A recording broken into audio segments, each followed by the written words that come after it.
Right, welcome back to another episode. Let's talk about living the lifestyle versus competitive bodybuilding. What really changes? Nothing. In all honesty, Yeah, just so you know, guys, I won a show at the weekend. Yeah, I just want to show I'm now retired. Yeah. It's like my sign. I just want to show off my sign. That's my trophy in the background. My sign, first place. Come on. So listen, you've obviously just had a break from bodybuilding. This was how long between shows? 4 years. So 4 years. And at one point you thought you were done as well. So come on, let's talk about it. Like what changes and what's better, what's worse? What did you suffer with? What did you lose? What did you gain?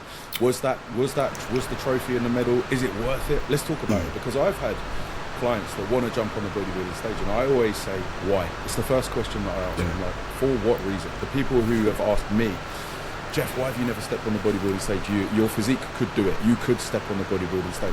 Why haven't you? And for me, it's the difference between the lifestyle that I've been living for the last quarter of a century versus taking it to that level. So you've just done it. I think throw this over to you. Let's open up. What really changes? I feel like if we go from living the lifestyle of like the elite lifestyle photo shoot, not a lot really changes in general day-to-day life. The bit or the part that changes is that getting from photo shoot condition to getting to stage condition. That's where the process, the proximity of enjoyment of life decreases. And I think I'll never bash bodybuilding, because it's brought me my business, it's brought me my 100%. physique, it's brought me to where I am in life in terms of just personality. But I genuinely think if you are going to bodybuild, you have to love bodybuilding for the lifestyle that it brings you. This thing doesn't mean fucking shit. Yeah. I don't know if you follow. It's funny. I remember his Instagram handle, but not his actual name. Big pale nasty. Nasty. He's like I don't know what his name is. Yeah, I can't remember his name, but he put the best post ever last year at the end of last year's competitive season. Where I can't remember if it was Two Bros or PCA now, but he basically put up a thank you post on Instagram, and he was like, shout out to whichever federation it was for putting on a great show. I almost forget about this part where I oil myself up and put on a pair of trunks and actually stand on stage.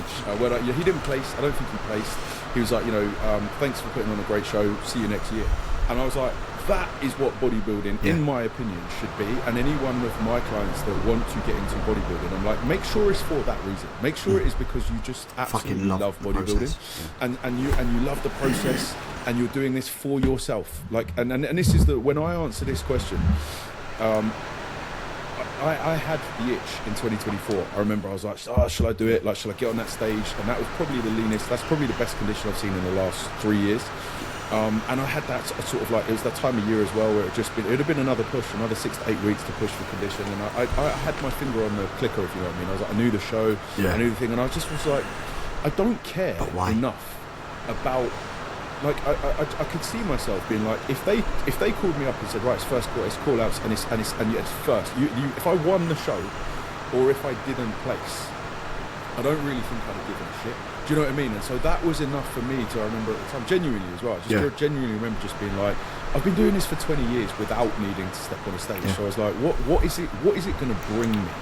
What is this going to bring me? And exactly like, we're taking a piss now, but, it's phenomenal. I knew you were going to win at the weekend. Like, you looked unreal. It's a phenomenal achievement that you should be proud of. But exactly like you just said, you kind of like, all right, what you get the medal, you get it. Then what? Like, so many people bodybuilding, they then get sucked into the next show, the next this, they get sucked into the next thing. But I think it's just important to, like, if you love the sport and you love the whole process of getting that lean, like most people, I don't think I could. I'll be completely honest here. If you said, Jeff, get 5% body fat just for shits and gigs, I'd be like, hell no. Do you know what I mean? Because you just go, what's it like? It's not the payoff is not going to be worth it, because for me to get down to single-digit body fat now with the amount of muscle mass I've got, it's easy. If you just said get down to 8% body fat, I'm like, it's easy. I can do that pretty effortlessly. But the cost to get from 8% to stage condition it's a big price to pay. You've just done it. We've had conversations in the last few weeks where you're like, fuck, I need to get my head back into business. I need to get my head back in the game with content on YouTube and this, because it comes at a cost, right? Yeah. I mean, that's what I said to you, like, didn't I? I messaged you on, I think it was Sunday morning. I was like, I think it was, message, I was like, 4 o'clock Sunday morning. That's when you and me are always having the best chats. The weight that is lifted off of my shoulders and my head now that this is done. And it was one of those, like, at 3 weeks out, I remember I was sat in Marbella. I'd just done the shoot, and I think I was out for dinner. I got off plan, and I literally was out with Ellie, and I said, I'm just going to pull out of the show. I was like, it doesn't, like, prepping for these next 3 weeks, the cost that it brings to my life, my relationship, my business, my happiness, it's not worth what I'm actually going to get from it. Like, the stage is fucking, the day actually, do you know what, the day was fucking amazing. I was going to say, that was going to be my next question. I said, did you at least enjoy Saturday? Getting on stage I enjoyed, being backstage with everyone else I enjoyed.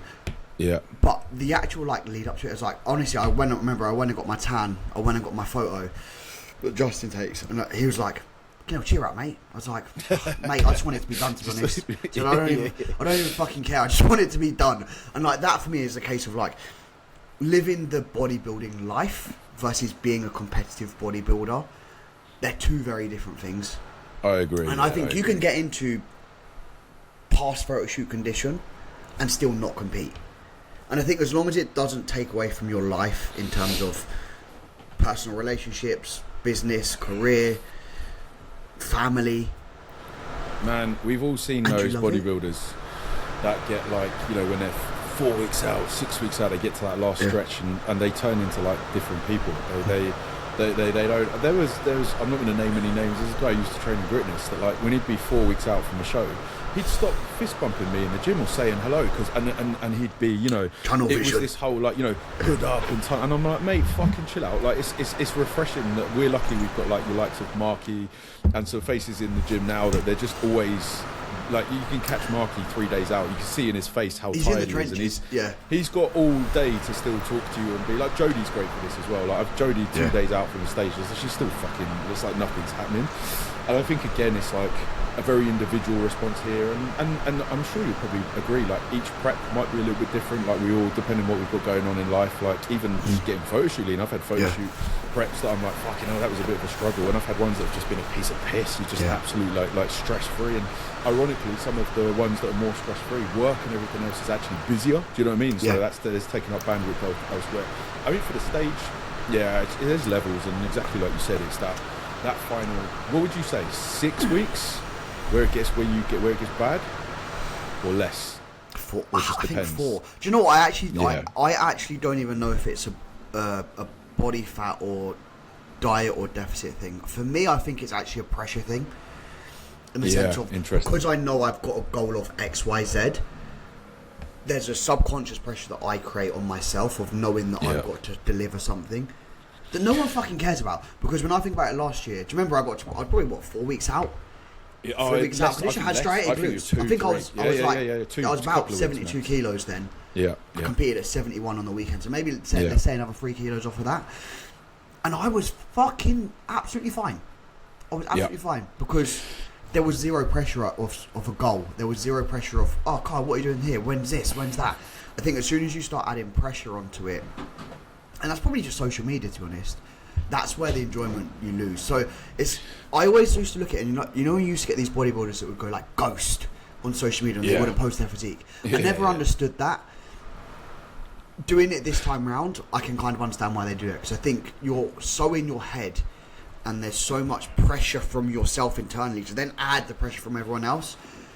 I can see how people can lose their head, drop out of prep, fuck up preps solely from that pressure. I don't have a fucking big following, so I couldn't imagine having 500,000, 1 million, 2 million, 5 million people following me every single day going like, oh, you're going to bring it, you're going to win it.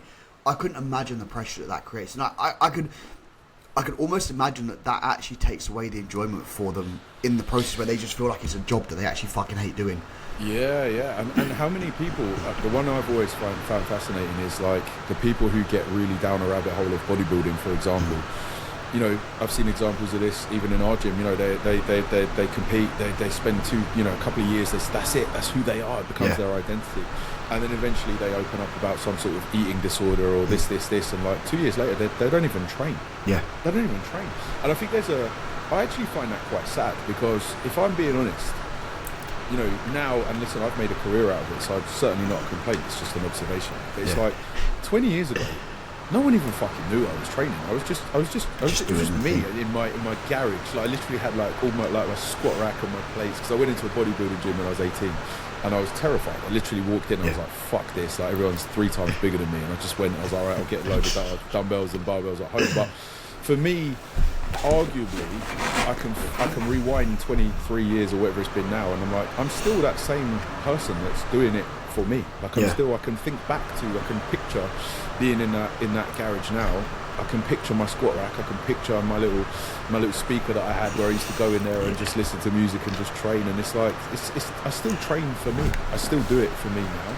And I think, like, I would hate to be, you know, these people where they go down, they get to a point where this competitive bodybuilding ends up being the thing that makes them fall out of love with training, and then they actually quit training. A lot of these people now have gone, they do high rocks, or they do something else, or they do, you know, they literally, some of them are like, they just have nothing to do with the gym anymore. And I'm like, that's fucked.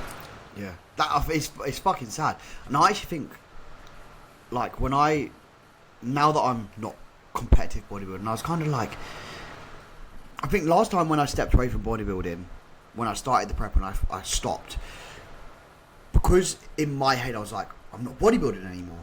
I almost felt like I'd lost not going to say I lost the love for training, but I was almost like, right, I'm not a bodybuilder anymore. I've got to get smaller, because I'm 85 kilos at 5'5". My health can't be good. And I think a lot of the people that we see that do that, where they stop prematurely and they stop training, I think it's just honestly, it's not to be a prick, but I think it's just a lack of maturity in terms of, like, they've competed too early, or they've committed too much of their life to bodybuilding too soon. And because, again, something that's quite common, I actually work with a few ex-competitive bodybuilders now that have got a horrific relationship with food. So one of the reasons they've signed up with me is I'm the anti-meal plan elite physique coach. You know what I mean? People come to me getting photoshoot condition, but no meal plans, you know, with macro tracking. But you'd be amazed how many of those people really struggle. They really struggle because their bodybuilding is conditioned. And I think the thing for me is, because I've always not taken it to that extreme. I've always got away with the things in my diet that I'm just like, I don't feel like I'm dieting 99% of the time, even when I'm getting lean, because, and I fully acknowledge this, because I've never had to get that lean for it. But I remember the worst I've ever suffered with. I don't think anything would change, though. I don't think anything would change. But the one thing I will say is the leanest I have gotten has been the worst I've ever afterwards had, like crazy food focus and really, you know, like where you're just like, where I didn't rebound badly or you know, it's not like it went bad. But there was a desire, if you know what I'm trying to say. Yeah, it could have. Like, I've been here long enough, deep enough in the game to have control of it. But those that I coach now that, for example, have gone through that, they struggle with food. They really struggle with food. They have a damaged relationship with food that is taking time to fix. Is that mainly males? Is it mainly females? Is it a mix? Female. That's mainly females. I think that's the problem. I think that's the problem, where I genuinely think it's just poor coaching. Yeah, I agree. From previous coaches. I think I also agree. Even when you look at clients, I've got a client, similar. She's competed a couple of times, and she was going to compete this year, and I said, look, listen, it doesn't make sense. You want to get to X position, you're not ready to be at that place yet. Every single time after you've binged, you've had uncontrollable eating, that's still not fully fixed. And I think a lot of the time with the problems comes because people are so restricted for so long and pushed so hard that as a coach, if you're having to do that, either you're fucked up the prep or you should be pulling someone out of prep. And I think as a coach, that's your job to go, listen, I would love for you to get to this stage, but it's not worth the push is not worth the shove. And there's more to life than fucking bodybuilding. When you can compete next year when you start in a better position. I've seen the blood work. I've seen some of the blood work. I mean, I've just seen one of my own female, like, full transparency, always one of my own female clients now, at the end of a pretty long fat loss Deficit, phase where she lost her period and she did get shredded. She got the results she wanted. We're now actually having a very, very successful reverse. But I've literally just gone through our blood work last week, and it's like thyroid function's still out of whack. Like there's a lot of things that are just out of whack in her blood work that are all just pointing towards long-term dieting, just dieting for way too long.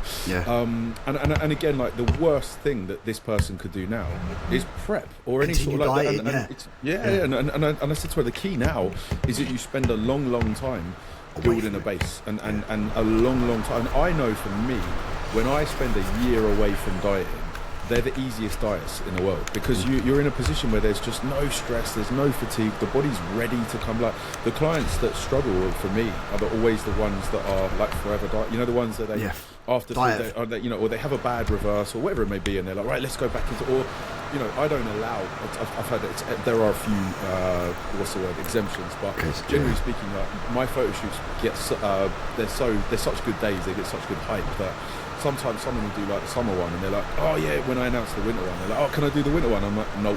I'm like, you've just prepped for fucking 5 months to get to this one. I was like, spend 8 months, 9 months building muscle now, and then you can think about the summer shoot. But even arguably, I'm like, the clients that I've had the best transformations between photo shoots, leave it 18 to 24 months. One of the guys, Jason, who just did the shoot a couple of weeks ago, it looked like he ate his previous self. And he's in his I think he may even be late 40s now, mid 40s, natty. And he literally looks like he ate the previous version of himself. And he even messaged me after that, like we had our little exchange afterwards, and I said, you know, he smashed it. I was like, unreal. I lined up the pictures from the 2 years apart, and he said, mate, book me in for 2028. You know what I mean? It's the acknowledgement of, it's like, spend more time building muscle, because that's going to be the thing that ultimately pays off. And I think I've actually had, in the 3 photo shoots I've done in the last 18 months, I've had 2 guys do the shoot, every single shoot. And they've kind of just like one of the guys, he lost 25 kilos, so he got lean.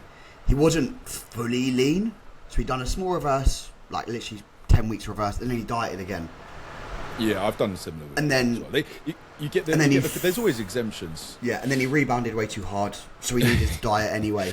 And I was like, listen, I don't think the shoot is a smart idea, but if you want to do it, it's only another 4 weeks dieting. It's probably 4 weeks longer than I'd want to spend, but you're not far away, and we've made improvements. And I think, especially when you then tie in like PD use into that, you've also got to look at, are you maximising your period, like that period of time where you should be growing? Like, are you spending half of your growth phase on TRT because your bloods are fucked, or are you spending all of your diet on a blast because you need to do that so you can actually get in shape? Why are you having to push lipolytics high? Like, it's all a case of just needing to make sure you actually manage things efficiently. And just dedicating more time to growing. If you, too many people now, I've seen too many people there, you know, they've been training for 18 months and they're like booking their first show, and I'm like, Jesus, man. Like, my first 18 months of training, I didn't even look like I went to the gym. Like I'd got bigger and I'd put on some size, but it's like, but it's what I'm trying to say. We all criticise ourselves. Now I sit here and like, it took me a good, if you'd said to me 10 years into my training, jump on a bodybuilding stage, I'd have probably been like, no way, I'm nowhere near ready. Do you know what I mean? It was for me, it was like just put in more reps, doing the thing that actually builds the physique, because it's always going to make your life easier down the line as well. And again, I've had clients that suggest it, you know, in the early stages, like, I'm thinking about stepping on the stage, and I'm like, I kind of talk them out of it sometimes. I'm not saying don't do it, but I always say, why? Have a think about this, and is now the time? Like, do you understand the cost involved? And I think this is a good subject for you, having just done it. But are you, to wrap up this episode, are you still glad you did it? Yeah, because I don't like being a quitter. That's about it. Just honestly, because of that. Like, if I didn't have if I didn't have my business, if I didn't have a social media presence, I wouldn't have competed. Because yes, I had a great day on the day, but it was honestly probably the darkest 6 weeks I think I've ever been in from a headspace perspective. Like, dark days, to the point where, like, honestly, if I could have just locked myself in this room and not speak to anyone, I would do that. And that was, see what I mean? And that's not life. There was zero enjoyment for life. I enjoyed my training, kind of. And is that why you got into training? Is that why you do this lifestyle? I got into this because I fucking love being jacked. And I felt like a skinny little bitch. This is what I'm saying. Like, people don't understand, but I still say it now. I'm like, the highlight of my day on training days is an hour of what I call that's my like I've joked about it, it's like that's my relaxation time. Yeah. Go in and RPE 10 it, fucking full send it. But for me to stick my headphones on in the gym and smash out, so like, that's why I got in. I can't imagine not having that in my life, and I would never want to fall out of love with that. And I think that's the thing. I think like you have this, you will probably find now you'll fall back in love with training. I already have. Like I've set up a new split. I went and trained. I'm doing like posterior anterior. Yeah, because I'm like I don't really need much more leg, so like literally 2 sets of quads twice a week. But honestly, I got on that pendulum squat yesterday. It felt so good to send it because I haven't trained legs properly in like 6-7 weeks. Jason, like, do not kill yourself. Yeah. And honestly, that I'm excited to train legs again on Saturday. I haven't like the enjoyment for training has come back straight away. Even just dieting, even the guys and girls I've just taken to photo shoot, you know, when they're super low calories at the end, some of them nowhere near the bodybuilding stage. Just like for myself, like when I come out of this, I've buried myself for a couple of weeks now. It's like I cannot wait for those weeks. That's that little run because I almost get that same excitement for training that I had 20 years ago. You know, where you just like, every contraction and every rep is just like you're getting skin splitting pumps that you're like, oh my god, these pumps are just from another dimension. That you just when you're in the depths of prep, you're just not getting when the carbs are low, you're just not getting those pumps at all. You do a rep, you're like, did I train? Did I even train today? I think like if you are going to bodybuild competitively, don't lose the thing that you loved doing to get on stage. If you lose the love for the thing, pointless. Really question yourself what you're doing it for. Because I'm telling you, no one cares if you win a fucking show. Nothing changes. You're not going to get sponsored by My Protein. Gymshark are not sponsoring you. Like, you don't gain so you have to really love it. And listen, if you just love the competitive day, you love the mingling with people, and you're not a cunt getting to that point, then do it. I'm all for doing it. But if you have to sacrifice other things in your life that are actually important to get to that point, don't do it. Which is one of the reasons why I'll probably, well, it's not even probably, it's one of the reasons why I won't ever compete again, because with where I'm at in my life, I have far more to lose than I do to gain from it. Yeah, what way? I won a regional show. Do you know how many followers I gained? 7. Now, if I got into elite photo shoot condition and I posted a fucking sick photo shoot, I guarantee I'd gain more followers. You probably get more clients as well. Like, this is the way I look at it. For photo shoots, for me, one of my good friends, he jumped on stage a couple of years ago, online coach. And he dropped me a voice note afterwards, and he was really disheartened by this, and he didn't place, and he sent me this thing, and he was like, oh man, you know, now I'm tearing apart my own physique, and they said I need more of this and this and this. He's got a great physique, by the way, very well balanced, and he's quite short, and he doesn't weigh a lot either. He's 68 kilos shredded or 65 kilos shredded. But what I mean is like phenomenal physique, like very like good ratios, good symmetry, everything. But I turned around and I said something to him that he was like, oh man, and I sent him a voice note, and I was like, next time just book a photo shoot. And I was like, you've put yourself through turmoil to basically stand on stage, and like you've just come away from yours on one and still feel like this. But I was like, he came away, got criticised, didn't place, ended up having, and I'm like, but you've gone through that whole fucking prep. And I was like, what's it gained you from a business point of view? And he was like, absolutely nothing. And I was like, had you done a photo shoot instead? No one cares. So exactly like you said, if you just got 3 or 4 weeks away from that condition and done a photo shoot where you just look absolutely full of, this is why I've just done the me turning 40 photo shoot. It's like, I know I wasn't close to stage condition. I wasn't even I was close, but I wasn't as lean as I was 2 years ago, for example. But it's just like, I was probably a couple of weeks away from it, but it's just like, I've already had more inquiries in the last 2 weeks from that photo shoot and from posting those pictures and from people being like, wow, holy fuck, and even just more interest from my own clients that then want to jump on a photo shoot, for example. So I'm like, why am I gonna, like, for what? It's always the price to pay. I sit there and I said it to him, I was like, the next time just book a photo shoot.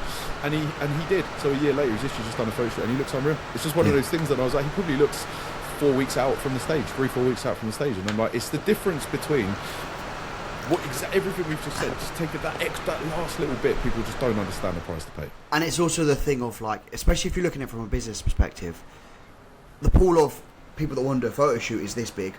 The pool of people that want to compete is this big. And guess what? Unless you're a known name brand in this business, unless you're Jace, Christian Chapman, Kuba, Tom Hames, Pro Coach, how many of them compete? Only Kuba. None of them. Barely any of them. Yeah, this is the whole point. But yeah, that's what I'm saying. But like, for them to have, if they do get on stage, guess they're not getting any clients from them getting on stage. You're getting the clients from getting the results that are realistic for the average person. Yeah, 100%. So I'm doing a shoot on Saturday because I'm like, why the fuck not? Let me do a shoot. Actually get some lifestyle photos where I look human. You can feed into it as well. Just get loads of food in and just be full of, you'll be bursting. You'll look unreal. I'm going to fucking carb up on like fucking donuts and pizza. 100%. That's what I mean. You have some fun with it and you just actually enjoy it a little bit more. What a way to end the episode. I knew that would be a long one, but it was a good one. Oh yeah.